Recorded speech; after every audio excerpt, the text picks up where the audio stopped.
Available for CX and UX consulting, projects, and training.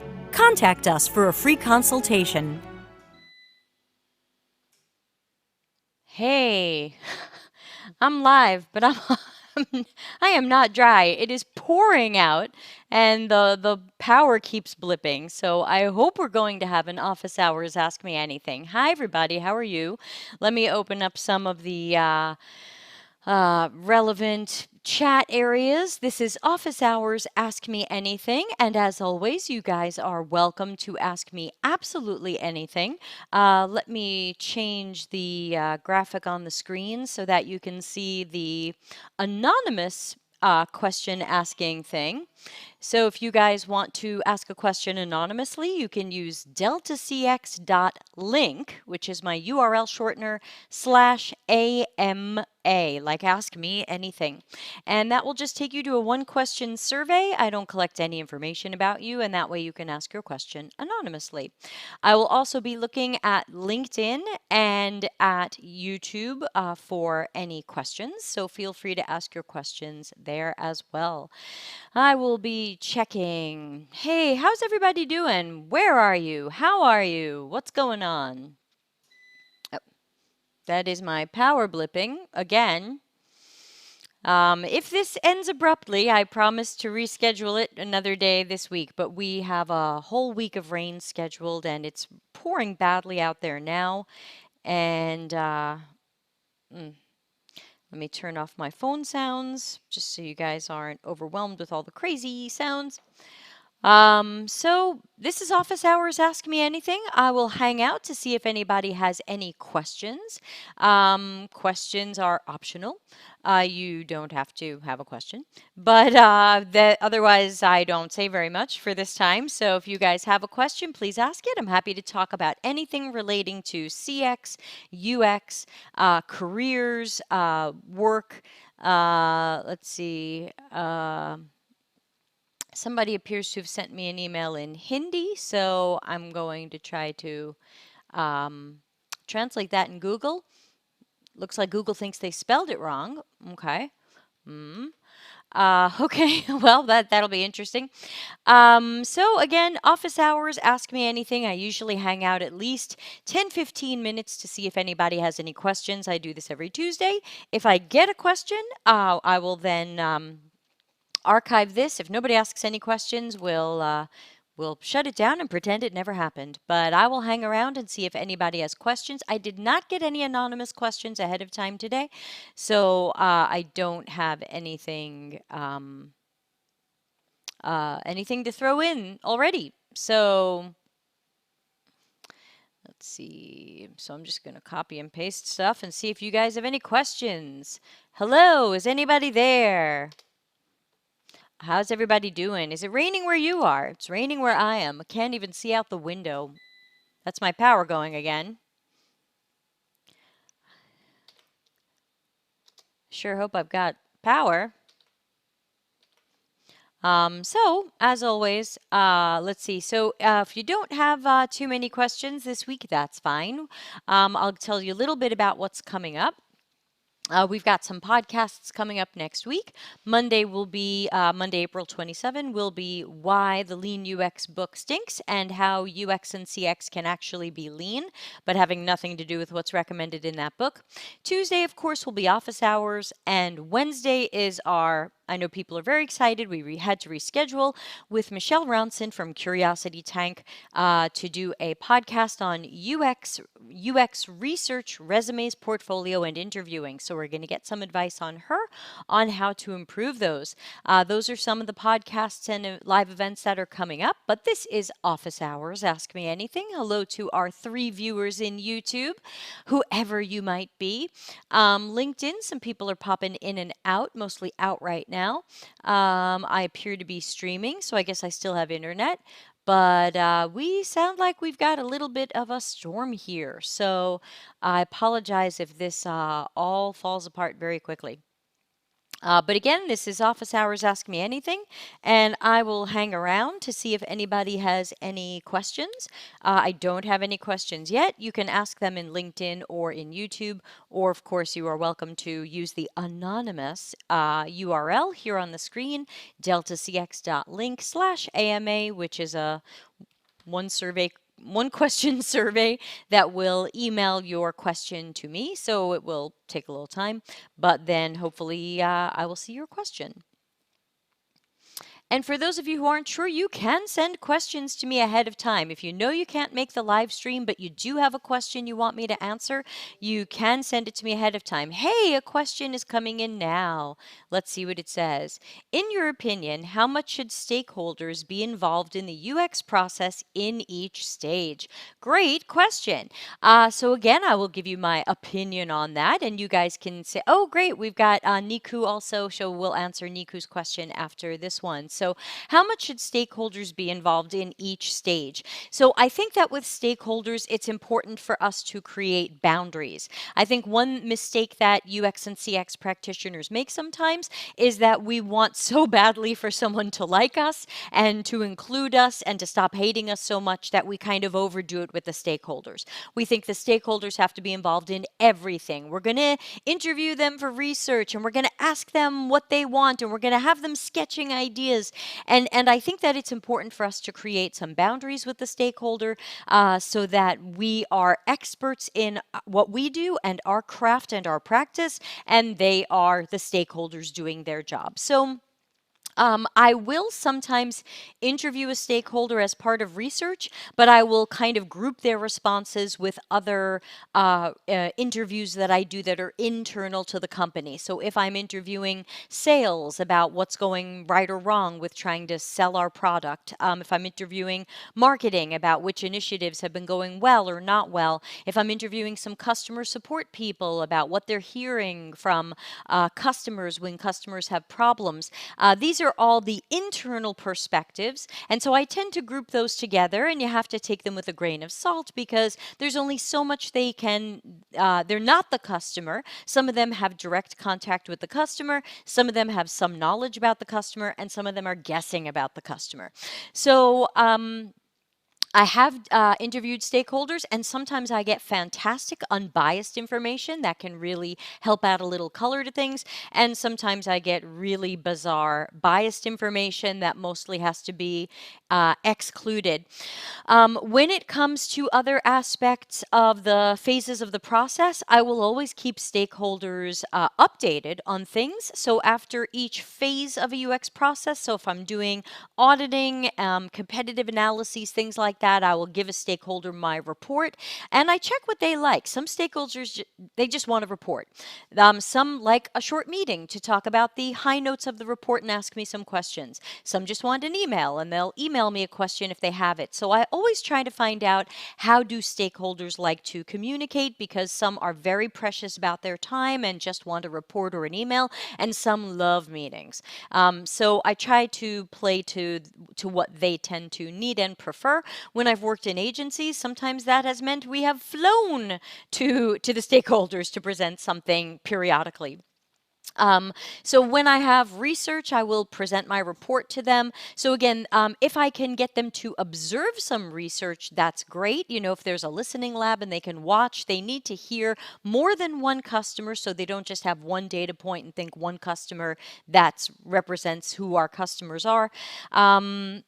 If But for other things, I tend to have them a little bit less involved. You know, if I'm doing information architecture, I'm not going to ask them what they think the menus should be. I'm not going to give them a card sort or a tree test. And I'll give them my report at the end of that phase. Like, here's what I learned during the information architecture phase. This is what our research and testing showed. This is the proposed sitemap. This is some process flows or whatever we did in that phase. So there are times where I'm including the stakeholder. And again, this is my personal approach. In most cases, sometimes I've had to adjust that for how a company or project is going. And sometimes I get to do it the way that I prefer. But For me, it's really very much a balance of making the stakeholder feel included, but not like I can't do my job without them, and not like I need them to sketch the solution, and not like I need them in meetings every other day.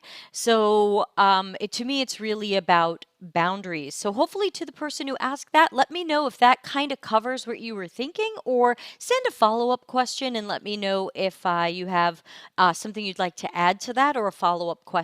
And of course, you can post it to the chat room, or you can use the link. Now let's shift over to Niku, and tell me if I'm pronouncing your name okay, over in YouTube, who says, "Hi Debbie, what are your favorite UX related books?" Niku, I've got to admit that there aren't a lot of UX books that I'm super in love with. I tend to kind of go with some of the old originals, Don Norman's The Design of Everyday Things, the usual Don't Make Me Think. But in general, I would have to say I haven't read too many UX books, because when I start reading them, I get sad really fast, because I tend to feel like they're offering bad advice or outdated ideas. Sorry, that beep means my power is blipping. So I have to admit there are not a lot of UX books that I love. But I also admit that I haven't read too many of them, because I don't make a lot of time to read books. So I think Google for Darren Hood. I think Darren has keeps somewhere online a list of UX books that he recommends, and I tend to just send people over to his list, but I don't have a link handy for that, so I apologize. But hopefully you can find Darren Hood, DarrenHood, and maybe like UX books, or just ping him on LinkedIn. He's Darren Hood, with lots of titles after his name, and say, Debbie said I should ask you your UX books recommendation. So let's see that. So thanks for that. We are getting more questions in. Thanks, everybody. So let's see. We've got what I think is a follow-up. How much to include the stakeholders in the design and UI stage, especially if they have specific opinions? Now, again, that is dangerous territory, because very often a stakeholder with a specific opinion, usually, but not always, wants you to design or what they're thinking. Usually they may not understand what we do, and they might think, UX, those are the grunt workers who just sketch out what I'm thinking. So I think that if you're at a company where UX is disrespected, and you tend to be seen as a pair of hands, or grunt workers, or the people who just sketch the screens based on what the user stories or requirements say, then it's going to be really hard now to establish your expertise, your autonomy, your specializations, and that stakeholder might expect you to be his or her or their assistant or secretary, or like, hey, I've got some specific ideas on this, let's go with it. Now, when I'm on a project, I make it pretty clear from the beginning that I'm open to people's ideas. I like to collect people's ideas, but I may not necessarily use any particular idea, because ultimately I have to design and test what works best for the customer, solves their problems, and things like that. So if I have a stakeholder who's really pushing for a particular design or solution, if I can't talk them out of it and make them see why it's not a good idea, sometimes I will take two designs to testing. I will take the stakeholders' design, and I will take the design that I came up with, which I either came up with alone, or I came up with in collaboration with others, or I came up with it after some other approach. And I will say, okay, stakeholder, if we can't agree on this, let's not make it you versus me. Let's just see what the customers think. And I'll build Axure prototypes of both of them. And I will take them to testing, and we'll give people the same tasks, and we'll see where these work and where they don't work. And of course, you have to explain your testing plan to the stakeholder and say, this is how it's going to work, and this is how we're going to determine which is the better direction to go in. Or what sometimes happens, and I warm the stakeholder up for this, is sometimes there's aspects of your ideas that connected well with customers, and there will be aspects of my idea that connected well with customers, and we'll see how it goes. We'll fix the flaws, and we'll end up with another version that is kind of a best of, that combines something good from both of these, and then we'll test that again to see if there's room for improvement. And again, if you can put it in ways like this, it's unless the stakeholder is high ego, high narcissist, things like that, it's very hard for a stakeholder to disagree with, oh yeah, we should show this to customers, and we should take the best of all ideas and bring them together and keep improving on them. So if you have a stakeholder who is customer centric or cares about the customers, then that approach is going to be fine. It helps you sound and be neutral, and it helps you still include that stakeholder. But again, that's only if you can't already convince them that their idea might not be the best. But there are times where I've tested stakeholders' ideas against mine, and they both ended up with good elements that the customers liked. And my point is great. The best idea doesn't have to come from me. We'll take the best of all the pieces. So to me, how you play this depends on the type of stakeholder you're dealing with. Again, if you're dealing with that high ego narcissist, or I know the one true way and we have to do it my way, and I have dealt with people like that, it's tough. Sometimes I've had to get a manager involved, or I've had to get my lead involved, depending upon the hierarchy at the company, and say, hey, look, I'm trying to build the best possible thing for the customer, but I'm kind of being blocked by this product manager, by this project manager, by this program person, by whoever it is, who thinks that, very often for me, it was an engineering lead, who thinks they have the better way to go, and they just want to overrule me, circumvent me. How do you want me to play this? And sometimes I'll check that with a manager, because I can be a little bit on the bold side, and I try to play each situation for what will serve it best. But sometimes I will check with my manager and say, look, this is what I'm facing right now. I have this difficult person. And is there any particular way you would prefer that I handle this? Now, the secret message in there is, hey, manager, maybe you need to get involved. But sometimes the manager says, yeah, let me work on that a little bit. And, you shouldn't have to handle that. And sometimes the manager says, yeah, you handle it, and here's how I would prefer you handle it.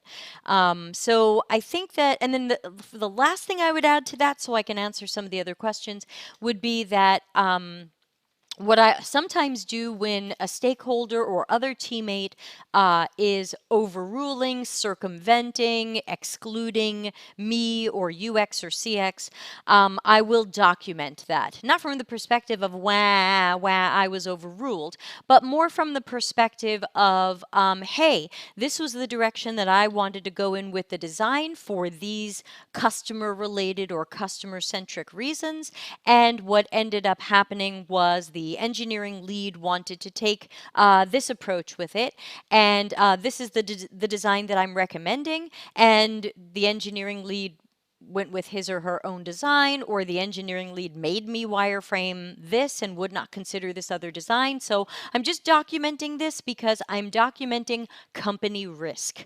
We run the risk that without a proper UX process and without proper design and testing and iteration, and just going with the engineering lead's preferred idea, we run the risk that we're going to have to do this over later, fix it later, it doesn't match what customers need, because I can see now that this is not likely to be the right solution. So when we find out later this wasn't the right solution, hey, here are my notes from X months earlier that predicted that this was going to cost the company time and money to have to fix or address. So those are some of the approaches that I take with stakeholders. Obviously, mostly the problem is with our difficult stakeholders. When we've got great stakeholders who understand UX and a higher UX or CX maturity company, and they give us the time and budget that we need, then, this is a smooth sailing dream. So person who asked the question, let me know if that's going in the right direction. I've got another question from the anonymous link, and then I'll go back to Niku's follow-up questions. What is CX and how did you get into it? So CX is customer experience, and it's kind of the umbrella term over UX. And what's happened over time is originally when Don Norman coined the term UX, he intended it to mean every experience someone can have with your brand or product, from thinking about buying it all the way to going into the store and choosing it. Will it fit in the car? Where am I going to put it in my house? Every single interaction someone can have with a digital interface or an object or an experience, Don Norman saw that as user experience. And what ended up happening over the many years since he first used that term was it kind of evolved. And people thought UX and user experience were just for digital interfaces. So our phones, our screens, our tablets, our computers. And UX became just this kind of island of digital interfaces. And then we kind of had this emergence of the term CX, or customer experience, which was like, oh, hey, this is the team at your company that's focusing on all of the other aspects of the customer experience. We're going to look at the customer support, and we're going to look at the in-person experiences. Or you might have a team that focused on your stores or your hotels or your parks or whatever. And to me, the problem is that many companies have separated these out, but to our customers, they're one continuous experience with the brand. Our products, services, and experiences are, to our customers, one continuous thing. And when I think about the approaches that I take to all aspects of human-centered design, I don't just think about screens and walk away. I think about all aspects of that customer experience. So, even though I design a lot of screens and I work with a lot of digital products, I'm still shifting to the term CX as much as possible, because I think UX has a branding problem. Too many people at too many companies think UX are people who sketch screens. They're easily replaceable. Just get your manicurist dog walker to sketch some screens, get a junior graphic designer to make some wireframes, and it's just highly misunderstood. And CX tends to have more respect because it's everything that customers doing with our company. So I think a shift in terms is going to help us. I'm not the only person making that shift. There's nothing terribly wrong with saying UX, but I think of myself as being involved in so much more than just the digital experience that someone had on a screen. And as for how I got into this, you can go into the YouTube channel and you can find, I think in the playlist, like other stuff, is like a 1 hour live stream I did telling the very long story of how I got into this. So if you're interested in that, it does exist. And my hair looks crazy on the green screen today. So thank you for that question. And I am going to check the rooms for questions. And I know we've got a bunch of questions and comments from Niku. Hello, Niku. What are some coding, wireframe, and visual design software you deem as essential for an entry-level UX job? So that's a very broad question. And I forgot to write down all these questions. I'd promised myself I was going to write down questions as I answered them, and I forgot. I need to hire an office hours secretary. All right, May. That's going to be my promise for May, as I do a better job of this. Coding, wireframing, and visual design software essential for entry-level UX. So that depends on what does the job expect you to do. If the job really just expects you to do UX specialist tasks, then you've got research stuff and testing stuff. You've got information architecture stuff. You've got interaction design stuff. And not every job expects you to do coding. So I recommend that many UX practitioners and visual designers not do coding. I just feel like if a job expects you to do UX, visual design, and front-end development or coding, they probably really don't understand what you do at all, and they probably just think you are a pair of hands who they can make you do 3 jobs. I mean, let's face it, that's 3 jobs, at least. I mean, if you're doing research, testing, information architecture, interaction design, at some companies, that's 3 jobs. So, and then on top of that, you're going to be the visual designer and the coder. That's 5 jobs. So, as for what tools or software you should use, that varies across jobs. I'm a big fan of Axure for realistic interactive prototyping.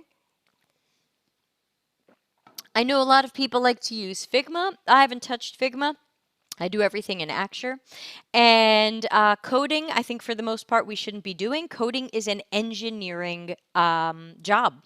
And if we think we hate when engineers try to do UX work, how do you think they feel when we do coding?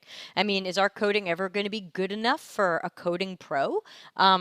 So I sometimes, not that doesn't mean all UX workers are bad at coding. It just means how is our time best spent, and everybody's good at something. So I'm going to kind of move on from that because ultimately the software that you should use is the software that that job asks for. And I can say that everyone on the planet should only use Axure all the time, but if the job requests Figma and Sketch and doesn't want Axure, who cares what I think? The end. So let's see, other checking for other questions before I go back to Niku's other questions. Okay, we don't have any other questions, so moving along with Niku. And Niku says, thanks for answering my questions. Let me know if there are too many of them. No, there's not too many of them. This is great. This is office hours. Ask me anything, and you're doing it. And if other people ask questions, either in the chat or anonymously through the link, I will work those in. Niku says, can you tell us about your most favorite and least favorite projects or types of projects you've come across in your career? In general, my favorite projects have been ones where people understood what I did and understood my specialty and kind of stood back and let me do my thing and gave me the time and money to do it thoroughly and with depth and with quality. So the least favorite projects have typically been when someone has said, hey, Debbie, we just want to rip off this competitor. Can you get us some wireframes? That is the lean sin of underutilized talent. So that is not lean. That's not innovation.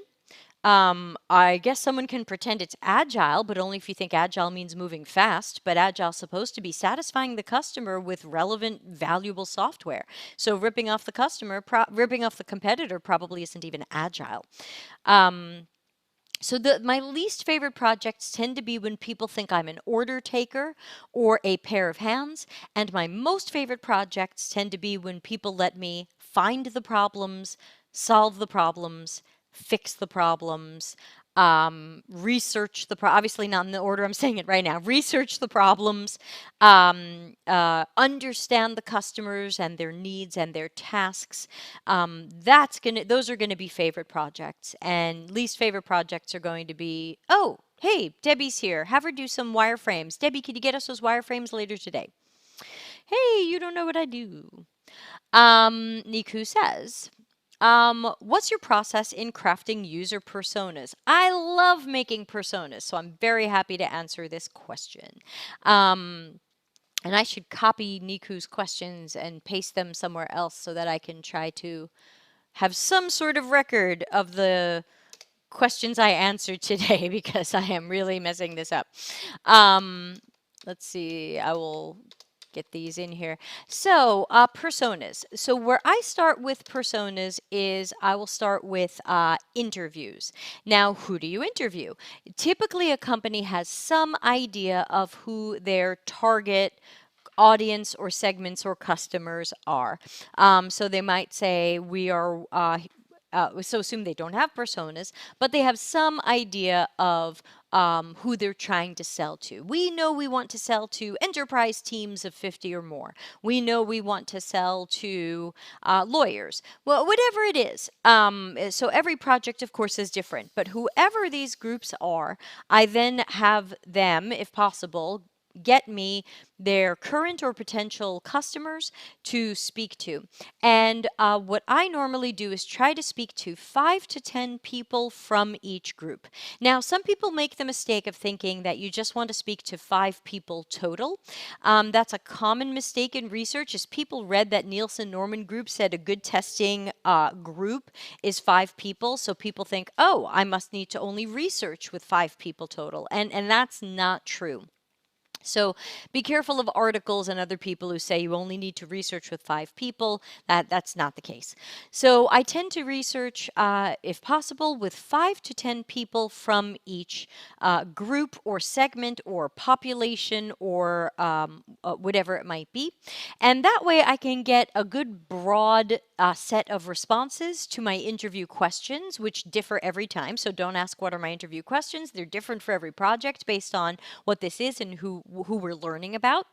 And then I will do typically voice interviews with people because I do tend to work a lot remotely. So there's nothing wrong with in-person interviews and things like that. And of course, you always want to do observational studies where possible, but you can't always travel to people. You're not always, those people aren't always made available from the client or the company where you work. So I tend to do voice interviews. I tend to do them over video conference or video optional. You know, not everybody wants to show their face. If I can see their face, I like that because I can watch for facial expressions that tell me a little bit more about what they might be thinking or feeling as they give me answers. I record them, but I also type extremely fast. So typically while they are talking, I'm typing nearly every word they say into my notes system so that I can quickly find notes and stuff later. That saves me time later from having to listen to the interviews again. But just so you know, that is not common. It is most often suggested that in interviews you don't type at all and you just talk to people and listen to people and respond to people and listen to your interviews later, type out notes or have Otter transcribe it or something like that. But I have to admit that I'm that weirdo that not only types really fast but can kind of do two things at once. And so I haven't had any problem typing every word everybody says while listening to them and being able to ask relevant questions back, but not recommended since most people can't do that. So then I need to try to see where the patterns are. And the patterns are not necessarily by some mistakes that I see people make, especially when they're right out of boot camps, is they will think that they have to group personas by age or gender. Like, here's what all the women did, and here's what the men did, and here's what the old people did. And that's just false and lazy. So you have to look for, we're looking at fears, motivations, habits, behaviors, tasks. So I group people that way. And I look for where the patterns naturally rise to the top and create the groups. And then I go and look for a stock photo that matches these groups. And I write the story based on what I've learned about them. So personas is one of my very favorite things to do because I feel I'm quite good at it. And I have many stories of where I managed to make a really fantastic set of personas, sometimes from great information and sometimes from a little bit wonky information. Niku says, I'm trying to get a feel for a typical UX design job trajectory. I'm transitioning from a different industry. Can you shine some light on how a typical UX professional career tends to evolve? That's kind of hard to say only because many people have many different paths. When you're coming in from another career, there's often confusion of how much does my other job translate into this job. And I've had some battles with a couple of strangers who've tried to tell me that their previous job was really relevant to UX and totally translates. And I was like, no, it doesn't. So thing one is we have to figure out, does any of your old job help you get into any aspect of a UX career? And remember that a UX career also takes many shapes and sizes. There are people who are researchers and they just do research or research and testing, and they might not do any of the information architecture or design. There are people who just do information architecture and nothing else. There are people who do interaction design and nothing else. There are people who do interaction design and information architecture. There's people who combine all these things. So I can't say what's a typical trajectory because everybody has different specialties and subspecialties. Everybody combines these in different ways, and everybody runs into different jobs that wants different things from them.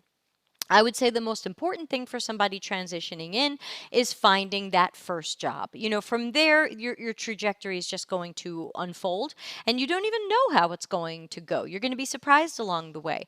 But the question is getting into UX in the first place. And again, I want to go back to my previous point.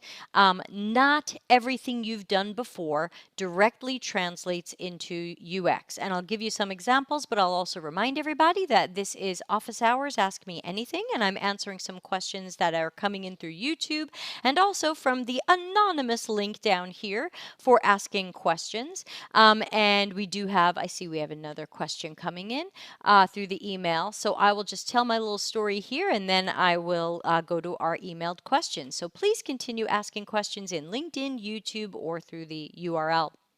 So, for example, I've had people who came from marketing and did some marketing research tell me, well, I should be doing UX research because I did marketing research and I did years of that and I'm really great at it. So, where's my UX research job? I should just be able to go right into it. And I've found that depending upon how your marketing research was done, you're either a little bit ready for a UX job with still some things to learn, or you're nowhere near a UX job and you have a lot to learn. So it really depends what kind of market research or marketing research you've done, how you did it, with whom you did it, how you interpreted it, how you planned it. So I can't just say everybody who's done some other sort of research, well, that translates. There was another woman who had said to me that she had years of academic research, and doesn't that prepare her for a UX research job? And my thought was, no, not necessarily. There might be aspects of things you've done that will translate, but this is not 100% translation. I've had some more desperate people ask for some strange things. Someone tried to tell me, wasn't their custom jewelry business a UX job because they had to empathize with their jewelry customers and do design thinking. And I was like, oh man, that's just blockable. So, so we just have to be more honest with ourselves about where things translate. I know everybody wants to imagine that everything they've done before super totally translates, but unfortunately, not everything translates. So it's going to be a case by case person. And Niku says that makes sense. Thank you. Good. I hope so. And we did get an emailed question in from Mystery Unknown Person. And so Mystery Unknown Person says, I'm using Axure. I'm using Axure. I'm a beginner. I enjoy working with it, but I would say it gets very complicated sometimes and I get lost in figuring out the interactions. Yeah, absolutely. I know Axure has a large learning curve. It is definitely not the easiest or most obvious thing to learn, and I do believe that some of the UI of version 9 is a downgrade and made it harder to learn. But I still think it is worth learning because one mistake that I believe people working in UX make is their prototypes are not realistic enough. We tell each other, just make a click-through model in InVision. Just show how people are going to move through it. That's not a realistic model of what this looks like, how it works, even if it doesn't have finished visual design on it, even if it's medium fidelity where it's more black and white. We have to mock this up in a realistic way so that we can see if our own concepts suck, so that we can socialize it with others and say, hey, here's my idea, check it out, so that we can test it and give people tasks. Hey, can you complete this task? Sign up for something, check out. And I can give them an Axure prototype that's highly realistic and see if they can do it. And that way I can be faster about stuff. When I find the problems in the testing, I can just go into my Axure prototype and I can make some changes and test it again. So I do believe that Axure can be worth learning. I kind of wish we were all still on version 8 because version 9 I do believe to be a UI downgrade. If you have some money to spare, I do have 17 hours of Axure training videos available. I will put that up on the screen of where you can find that. Let's see, number 2. There we go. ptype.academy is the web address. That is a web address. Go into your browser and do ptype.academy, and that is the website where I keep all of my free and paid training. The Axure training is not free, but for the month of April, I am offering a 50% discount with code April2020. So all is one word. If you put in April2020, you will get 50% off all the Axure training. All of my videos are in Axure 8, so there's going to be a little bit of a brain translation of where they moved everything in Axure 9 because they moved things to places for honestly no reason. But all of the techniques are pretty much the same, and all the things you can do in 8, you can do in 9, though they've moved stuff to harder to find places. So you would still be able to learn Axure that way. I also offer private training if you just need some help with something specific or brushing up on something or with a particular prototype. You can always rent me by the half hour, and I'm happy to help you with your Axuring there. So hopefully that helps. And this is still office hours, Ask Me Anything. And you can use the anonymous link, deltacx.link /AMA to ask an anonymous question, or you are welcome to ask a question in the LinkedIn chat or the YouTube chat, as we are live in both places. And I do suggest that people subscribe on YouTube. YouTube has a much less of a lag, so it's a little bit closer to a conversation. LinkedIn is often delayed 2 minutes or more, so I say something and you hear it 2 minutes later, and then it's kind of asynchronous. So I do suggest people subscribe over on YouTube. And please tell a friend about it too. If you have some friends and colleagues that are into UX, please tell them to come and subscribe. I would love to see if we can build up the channel a little bit more. We've got about 260 subscribers right now, and I'm proud of that, but I know we can get more UX lovers in. All right, we've got Serby who's got a question over in the LinkedIn, and she says, I think you're she, I'm sorry, I don't have my glasses on. If you're hiring a UX designer, which skills and qualities do you look for in a candidate? Well, I can tell you what I look for, but of course this is going to be different from job to job, company to company, hiring manager to hiring manager. So I am looking first at someone's portfolio, and I am looking for the depth and quality of their work. If the work seems very surface, if the work looks like they just like to fill out templates and canvases and say, oh, look, I plugged in some information into this template. Now I've got a customer journey map, yet they didn't speak to any customers or they only spoke to 2 customers, then I would say, I'm not sure they really have a solid process. So I'm looking for someone to show me that they have a solid process and that they really invest in the depth and quality of their work rather than how fast could they get through the work or how few people could we answer or skimping on it or something like that. Or, hey, I just asked a couple of coworkers or asked my sister. I want to see that they pick the right people, they pick the right questions, and that they got good information out of whatever they did.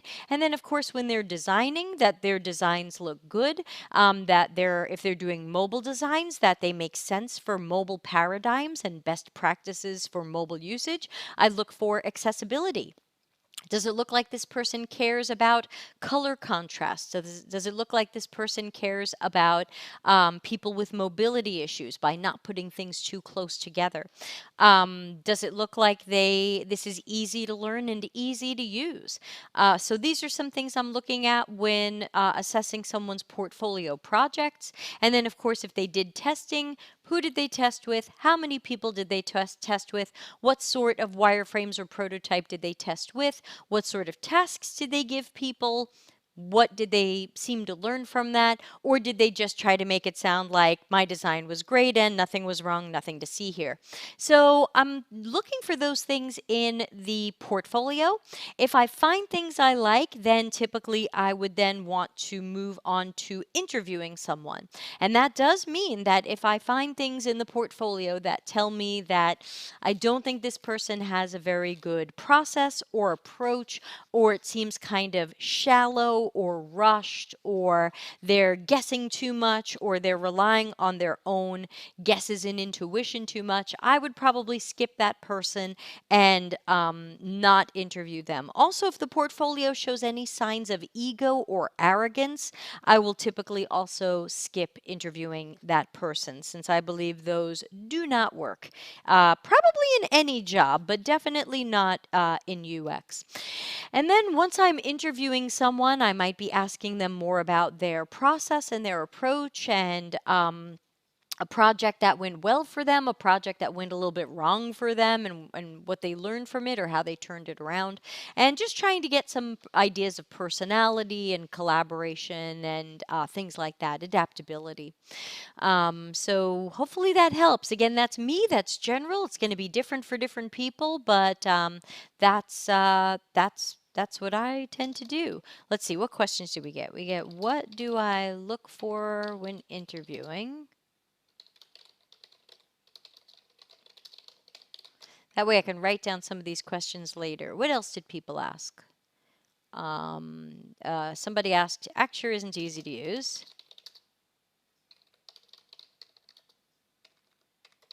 What else did people ask? Does anybody remember? I'll have to go back and see some of those early questions. This is office hours. Ask me anything, and I'm still taking questions. We're about 45 minutes in. I usually stay no more than an hour. So if you do have questions, I remember the first question we got. It was, how do you involve stakeholders, especially if they have UI designs themselves?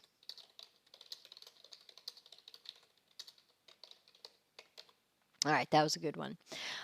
So yeah, I'm willing to hang out up to another 15 minutes. If you guys have any other questions, either ones you want to put publicly or follow-up questions to what you asked, even follow-up questions to something someone else asked, totally up to you. Or again, you can always use the anonymous link down here to ask a question anonymously. And again, I do this every Tuesday, and these are always archived on the YouTube channel. So you can just head over to the YouTube channel, which I've got a redirect from deltacx.tv. Send everybody deltacx.tv. That'll send them to the YouTube channel where they can subscribe, and they can check the playlists for our podcasts, which often have guests that I interview, as well as all of the office hours of the past, which is why I'm going to try to start writing down these questions so that you can tell what was in the office hours. I haven't done that in the past, and I know that's sloppy. Any other questions today? I know I've got to wait for, thank you, Niku. Niku said, I asked about UX career trajectory. Let's write that down. You also asked about crafting personas, and you asked about typical UX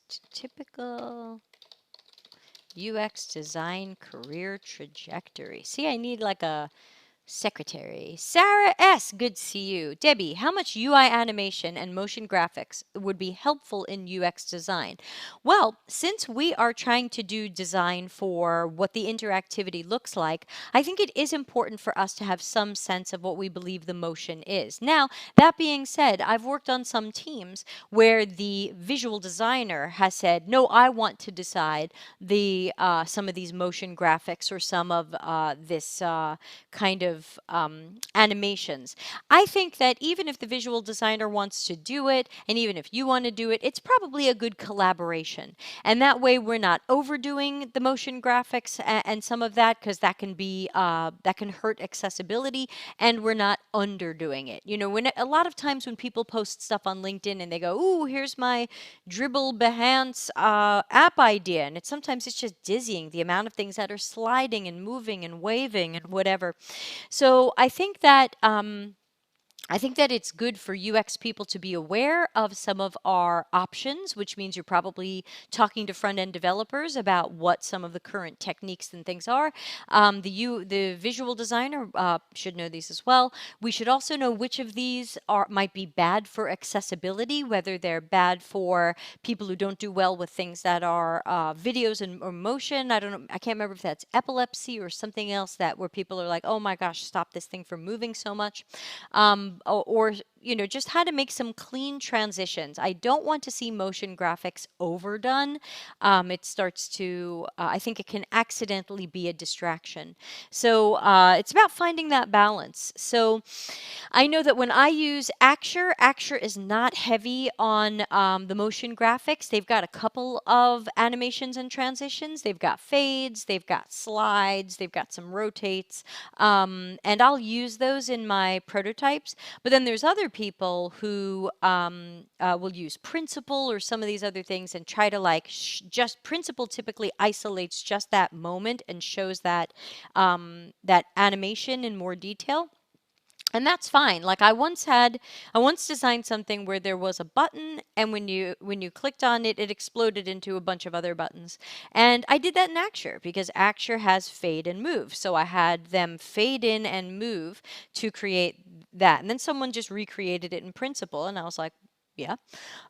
So I think it's probably good as certainly it's a UX matter, but it's an accessibility matter, and I think it's a good idea to collaborate with visual designers to find the balance. So let me write down that we answered that question. Motion graphics, animations, and how much is helpful? So again, I think your keyword there is helpful. Are we creating something that is helpful and delightful to the user, or are we creating something that is distracting, that is slow, that they had to wait for, that seemed to have no real purpose or meaning? And I think we don't see too many of those nowadays, but I just think we have to make sure we're putting thought and care into it as we do with everything else. So thank you, Sarah S., for that. Let's check for some other questions. Any coming into the email? No. Okay, so we've got Niku after that. What are some UX trends in the industry you're seeing now or foreseeing in the future? Let's write that down. What are UX trends now or in the coming future? So one thing you'll learn about UX as you get more into it is we're not very trendy. Visual design tends to be very trendy. These are the color palettes that are in style, or these are the icon styles that are in style, or these are the types of shadows that are in style, or this is whether or not we use gradients. So visual design tends to be a little bit more into trends and what the look is this year, or what gives something a more modern look. But UX typically does not have trends. And I tell people be careful of following UX trends because we really shouldn't have any. Ultimately, our goal is to take a heavily psychological and scientific approach to understanding people, determining what their tasks and needs are, architecting and designing for those, and testing to make sure we've got a quality product that doesn't need more fixes before it gets built and released. And there isn't a lot in there that's going to be trendy. Because these are just based in psychology and approaches that aim to really get to know users. So what does change are tools. Sketch was all the rage, and now everyone's throwing away Sketch and getting Figma. So Figma is a bit of a trend, and then in a couple of years, everyone will throw away Figma and use something else I've never heard of because it might not exist yet. Everybody used to use OmniGraffle. They threw that away. So I do see trends with tools. We've had a big trend towards Zoom, but we've also had a bit of a trend lately away from Zoom as a lot of their flaws have come to light. So I do see trends in tools and software and systems, but in general, UX is not particularly trendy. I can't think of anything. Sometimes when I see things that are trendy in UX, I am concerned that they are distractions from what we are meant to do, or they are fake methodologies, which I like to call aspirologies, that ultimately take away our specialty and our power. Like everybody wants to do design sprints, but I feel like if we think critically about design sprints, they're not that great an idea, and there are better ways to collect ideas from coworkers than to put everybody in a room for a week and have them guessing at customer journey maps, guessing at empathy maps, guessing at personas, stabbing at sketching screens, and stabbing at testing them. That just sounds like all bad to me, but I know that that's a big trend right now. Everybody's like, ooh, let's do design sprints. Ooh, I'll get certified in design sprints. Yeah, design sprints are going to undo themselves. So I really believe that for the most part, the time-tested approaches to UX work, and they work mostly because people who are more senior in UX know how to approach these things strategically. So they know how to say, here's 90,000 things UX could do, but for this project, we're going to do these in this order. So they can be strategic and pick and choose. Sarah says, I have a background in motion design using After Effects, and I really like to incorporate that in my work, either as UI animation or product concept demos. Sarah, I'm for it. I do think that some of these animations and transitions that I see in the apps and the systems that I use can be absolutely beautiful. They can add to the experience, and I think we should be animating those or prototyping those, and we can even be testing them. We could even wonder which transition or which animation is better to the customer? Which connects with them more? Did either of them make the customer smile? Did it make it easier to use? Did it bring attention to a part of the screen we wanted to bring attention to? So I am definitely for motion design. I am for animations. I just feel we have to find the balance between none and too many, and we have to make sure that they don't hurt accessibility for people with motion, visual, hearing, cognitive, emotional, and other issues. But I definitely am someone who believes in incorporating this stuff in our UX work. So go, Sarah, go. I'm not sure if you have a question, but go, Sarah, go. Do it. Hire Sarah, everybody. I don't know if she's great or not, but she sounds nice. So this is Office Hours Ask Me Anything. We technically have 5 more minutes, which means we are wrapping up. So if anybody has any questions, please let me know because we are going to wrap up. I do this every Tuesday. So if you have questions, you can always show up and ask them in the moment in the YouTube or LinkedIn chat rooms, or you can use the URL you see here all year round. This doesn't stop just because I stopped broadcasting. deltacx.link, which is my URL shortener, /AMA. And that'll just take you to a 1-question survey of what's your question. And I don't track any other information about you. So it is truly anonymous because sometimes people ask me questions about things going wrong at their jobs and they don't want anybody to know who they are. And I get it. So if you have any last questions or follow-up questions, let's ask them now. Otherwise, we will be wrapping up.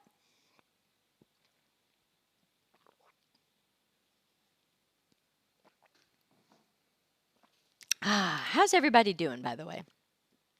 How are you guys doing?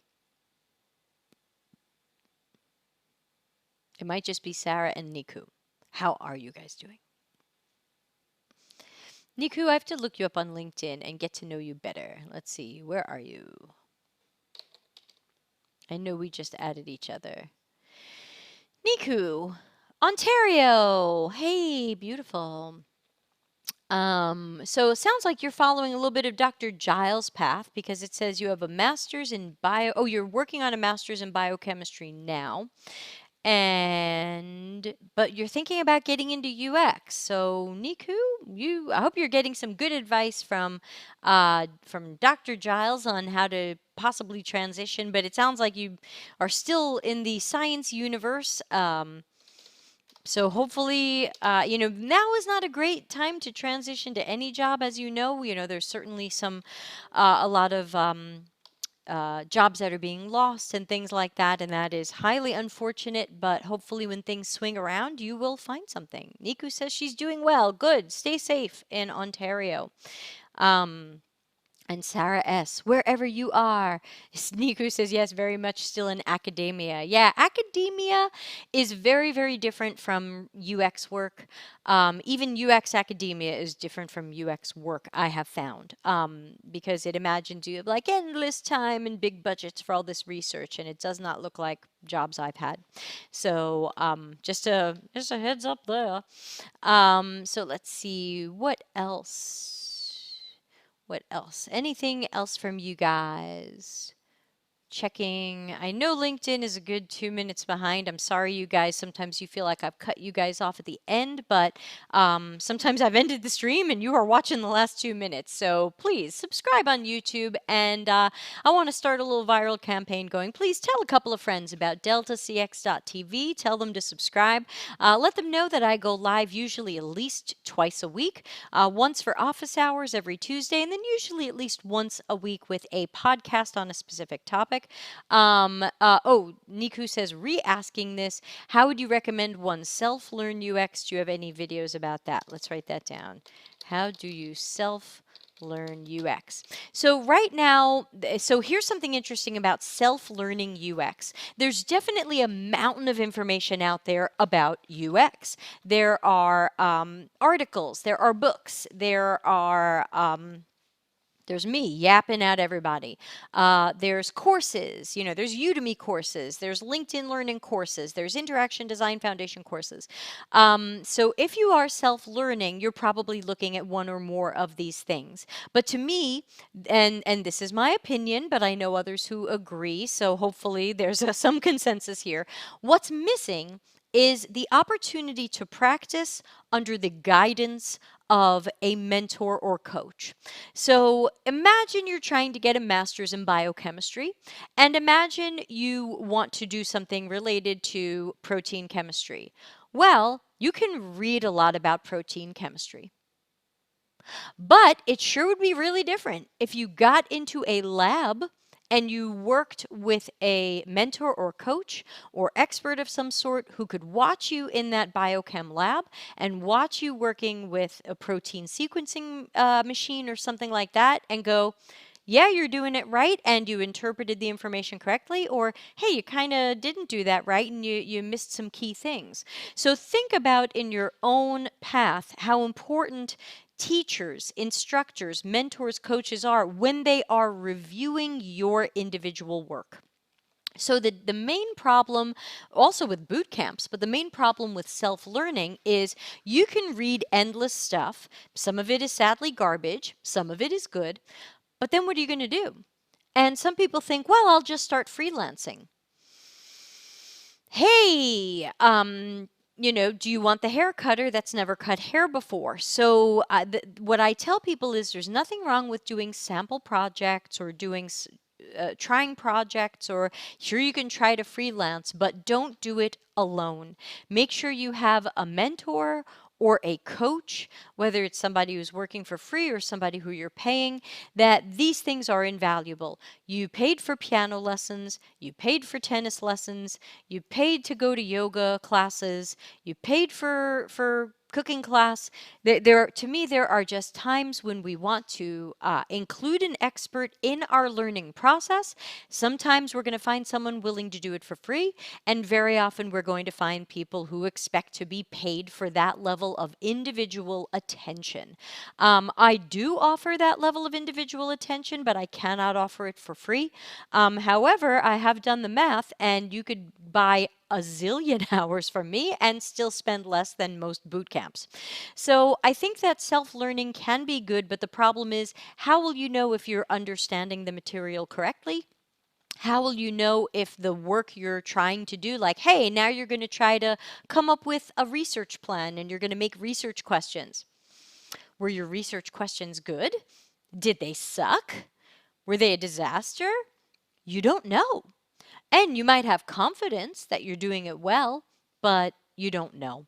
So I think the key to self-learning ultimately is to have a great coach. When you take piano lessons, they're your coach, and then during the week you're supposed to practice and do your own stuff. That's kind of your semi-self-learning. If the only time you play piano is when you're sitting with your teacher doing the lesson, you're not doing it right. So there has to be that balance. And so what I tell people is the key to UX learning, whether it's boot camps, university, or self-learning, is to find an experienced veteran mentor or coach, again, whether that person is free or paid, and someone who's going to review your individual work. Now, again, a trap from boot camps is sometimes they will assign you a mentor or an advisor, or they have all these different words for it, a teaching assistant. And when you go to that person's LinkedIn, they've never worked a UX job, or they've been working in UX for a year. So remember that when you want that mentor or coach, you really do want that veteran or expert. You want to take piano lessons from the person who's been playing piano many years and has graduated to being an expert. You don't necessarily want to take piano lessons from the person who started piano lessons 6 months ago and is only a little bit ahead of you. But yet, I see that from most boot camps. We have plenty of other podcasts and things where I talk about the downsides of boot camps, so you can always look those up. But I would say the key to self-learning is a great mentor or coach who can review your work. So for example, my boyfriend is in a UX certificate program, and he's got lessons, and then he's supposed to do work. But the certificate program does not check his work. Does not check his work. So how is he going to know if he understood the material, if he's doing the best he can, if he missed something important, if there's another thing he should know about, if there's something he can learn from somebody's experience? He's not going to get that. So the best he can do is guess at these tasks, hand in his work. Someone goes, he did the work, give him the certificate. Obviously, with my boyfriend, I'm going to make sure that I review all of his work and that I'm a little tough on him and that he does amazing work and works hard. And when he gets that certificate, I will know he didn't just do something and someone checked off that he did it. There will be me there going, you did an awesome job. So, and he knows what he's doing.